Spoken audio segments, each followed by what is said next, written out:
Good day everyone. Our topic today is tools and equipment. First, screwdrivers are tools used to turn screw, providing torque for inserting or removing them from materials, primarily by turning the screw head. Next is pliers.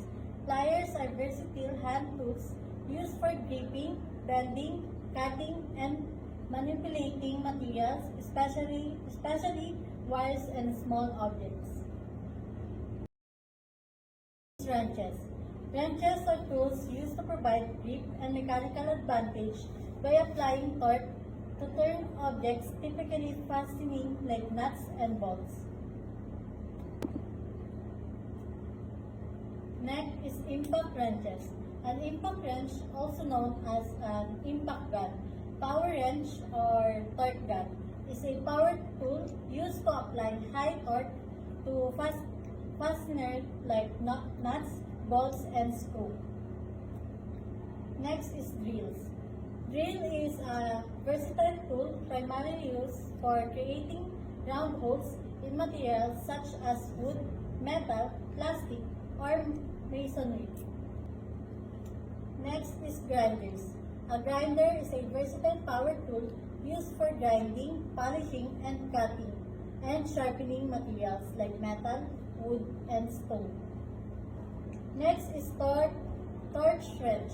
A torch wrench is a specialized tool used to precisely apply a specific amount of rotational force to a fastener like bolts and nuts. Next is hammer. Hammer is a fundamental hand tool used to control force on objects such as driving nails, breaking materials, or shaping them. Next is OBD tool scanner. OBD tool scanner is a diagnostic for utilized for reading and interpreting data from a vehicle's OBD system. Next is multimeters. Multimeter is a crucial electric testing tool that measure voltage, current, and resistance. Next is battery tester. A battery tester is a device used to measure the charge level and health of battery. Next is jacks. Jacks is a mechanical device used to lift heavy loads, typically vehicles or machinery, in order to perform maintenance and repair. Next is jack stand. Jack stands are essential tools used for safety support a vehicle or heavy load once it has been lifted with a jack. Next is creeper. A mechanic creeper is a low-profile wheeled platform used by mechanics to slide under vehicle during their work. Next is ear protection. Ear protection is crucial for protecting hearing in noisy environment or prolonged exposure to sounds that can cause hearing damage. Next is gloves. Gloves are protective handwear designed to protect hands from various hazards like chemical, cuts, abrasions, and temperature extreme. Next is wire stripper. Wire stripper are hand tools used to remove insulator from electric wires, leaving the bare metal conductor exposed for connecting, splicing, or other electrical work.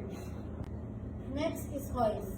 Hoist is a mechanical device used to lift or lower heavy loads, typically using a drum or lift wheel wood around a rope or chain.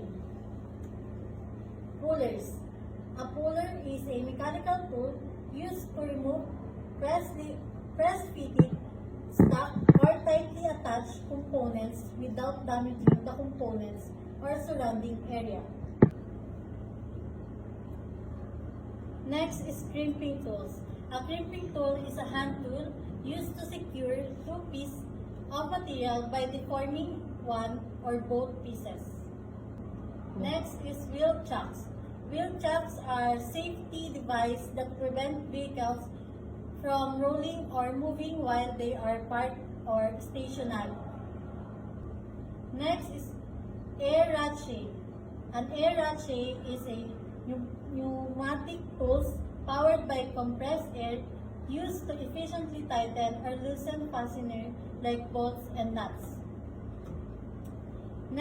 Next is socket set.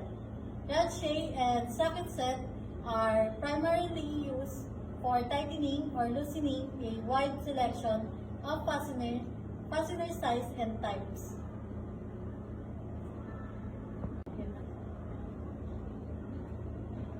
Crescent wrench. Crescent wrench is also known as an adjustable wrench.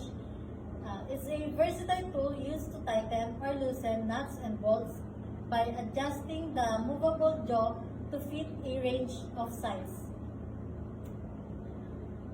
Next is circuit tester, often a handheld device used to detect the presence of voltage or continuity in an electrical circuit. Next is ratchet wrench, used for tightening and loosening nuts, bolts, often in conjunction with sockets. Next is compression tester. Compression tester used to measure the pressure within each cylinder of an engine to diagnose potential issues like worn piston rings, head gasket leaks, or valve problems.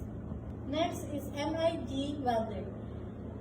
This is used to join metals using an electric arc between a consumable wire electrode and the workpiece.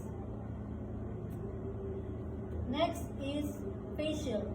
Face shield is used to protect the entire face from hazard like flying debris, chemical splashes, and potentially infectious materials.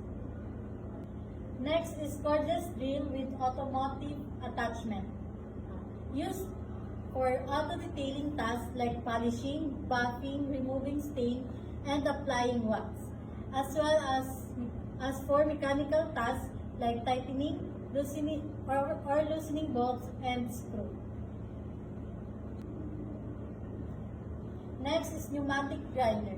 Pneumatic grinder is powered by compressed air, are versatile tools used for grinding, cutting, polishing, and shaping a wide range of materials, including metal, wood, and stone in industrial application. Next is electric sanding tool. This is used for smoothing, polishing, or cleaning a surface as of wood, plastic, or metals. Next is hydraulic press. Hydraulic press is a machine that uses synthetic water or petroleum-based fluids to move a cylinder for the purpose of generating a compressive force. Next is plasma cutter. Plasma cutter is a process that cuts through electrically conductive materials by means of an accelerated jet or hot plasma. Next is oxyacetylene torch, used for welding and cutting operation for metals and alloys. Next is safety glasses or goggles. This is used to shield the eyes from various hazards such as flying objects, chemical splashes, dust, and other potential dangers. Next is fume extractor. Pull fumes and particulate into an filtration system, cleaning the air of harmful chemicals and particulates. Next is respirator mask. Respirator mask used to protect workers from inhaling hazardous substances like dust, fumes, and vapors. Next is exhaust pipe cutting. Used to cut and separate exhaust pipe, often in tight spaces without removing the entire exhaust system.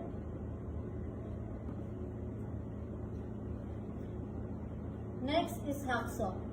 It's a precision hand tools with a fine-tooth blade used in construction, plumbing, automotive repair, and metalworking for cutting pipes and rods. That's all the automotive tools and equipment. Thank you.